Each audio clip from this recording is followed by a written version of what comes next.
지금 정치권은 의원들의 사활이 걸린 공천 문제를 둘러싸고 여야 모두 내부 긴장감이 높아지고 있습니다. 국민의힘은 당무감사 결과가 총선 물갈이 신호탄이 되진 않을지 촉각을 곤두세우는 분위기고, 더불어민주당도 의원 하위 평가자 감산과 권리당원 비중 강화 문제를 놓고 잡음이 일고 있습니다. 자세한 내용 국회 취재기자 연결해 알아보겠습니다. 김대겸 기자. 네, 국회입니다. 먼저 여당 상황부터 보겠습니다. 어제 발표된 당무감사 결과 둘러싸고 많은 해석들이 나오고 있죠. 네, 말씀하신 것처럼 국민의힘에선 베일에 쌓인 당무감사 결과에 관심이 집중되고 있습니다. 국민의힘은 당무감사 대상에 오른 204개 당협위원회 가운데 하위 22.5%에 해당하는 46명의 당협위원장에 대해 공천 배제, 즉 컷오프를 당 지도부에 권고하기로 했는데요. 구체적 명단이 공개되지 않은 데다가 이번 당무감사 결과가 공천심사에 직결되기 때문에 현역 의원들이 촉각을 곤두세우고 있습니다.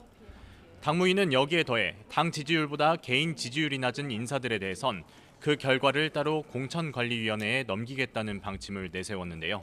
국민의힘 신의진 당무감사위원장의 어제 발언 내용 함께 들어보시겠습니다. 결국은 우리 정선에서는 경쟁력이 굉장히 중요하기 때문에 당 지지도에 비해서 본인의 지지도가 현격히 낮은 경우에는 또 이런 부분은 좀 고려를 해달라는 의견을 공천관리위원회에. 국민의힘 지지세가 강한 대구 경북과 부울경 지역의 경우 전통적으로 당 지지율이 높게 나오는 터라 이 같은 당무위 방침을 두고 TK, PK 의원들의 공천 배제를 염두에 둔 것 아니냐는 해석이 나오고 있습니다. 실제로 TK 지역 출신 한 현역 의원은 YTN과의 통화에서 당무감사로 이렇게 다 흔들고 다녔을 때 총선에서 어떤 긍정적 효과가 있겠느냐고 반문했습니다. 이처럼 공개 반발은 자제하고 있지만 당 내부에서는 불만의 목소리가 흘러나오고 있습니다. 인요한 혁신위가 물갈이 대상으로 지목한 중진 의원들을 포함해 공천 배제 대상이 늘어날 수 있다는 우려도 함께 제기되고 있습니다. 일각에서는 컷오프를 핑계로 대통령실에서 이른바 낙하산 인사를 내려보내려는 것 아니냐는 관측까지 나오는 상황입니다. 민주당도 공천규칙 변경 등을 놓고 내홍 기류가 감지되는데, 오늘은 이낙연 전 대표가 공개 행보에 나서서 주목된다고요? 네, 민주당은 향후 공천 과정에서 하위 평가 의원들의 감산 비율을 10% 더 늘리는 것을 두고 논란이 일고 있습니다. 비명계를 중심으로 사실상 찍어내기 아니냐는 반발이 터져 나오는 건데요. 이와 함께 당대표를 뽑는 전당대회 과정에서 대의원과 권리당원 표 반영 비율을 현행 1대 60 정도에서 1대 20으로 줄이는 당원 당규 개정을 놓고도 내부 반발이 이어지고 있습니다. 권리당원의 경우 대부분 강성 지지층으로 구성되기 때문입니다. 당내 선거에서 표 반영 비율을 확대해 주는 건 사실상 개딸들의 입김을 강화해 이재명 대표의 영향력을 키우려는 것 아니냐는 우려가 제기된 겁니다. 이와 관련해 비명계 이원욱 의원은 오늘 라디오 인터뷰에서 공개 경고장을 날리기도 했는데요. 발언 내용 함께 들어보시겠습니다.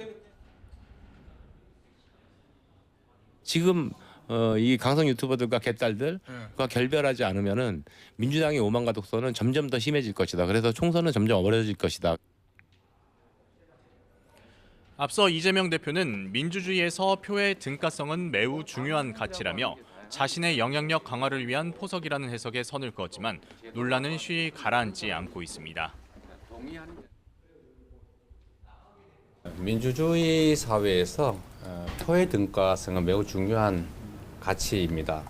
단번에 넘어서기는 어려운 벽이어서 한 걸음씩 이렇게 점진적으로 바꿔나간다는 점들을 좀 이해하고, 이처럼 당 내용이 여전한 가운데 이낙연 전 대표는 오늘 오전 친이낙연계 싱크탱크로 불리는 연대화공생 학술 포럼에 참석했습니다. 이 전 대표는 이 자리에서 현재 민주당은 강성 지지자들의 영향으로 면역 체계가 무너졌고 어쩌다 정책을 내놓아도 사법 문제에 가려지곤 한다며 이재명 대표를 겨냥하는 듯한 날선 발언을 쏟아냈습니다. 또 정쟁으로만 치닫는 거대 양당제의 문제 해결을 위해선 위성정당 포기를 전제로 준연동형 비례대표제를 유지해야 한다고 지적했습니다. 이 같은 이 전 대표의 발언이 총선을 앞둔 민주당 내 갈등 양상에 어떤 영향을 미칠지에도 관심이 쏠리고 있습니다. 지금까지 국회에서 전해드렸습니다.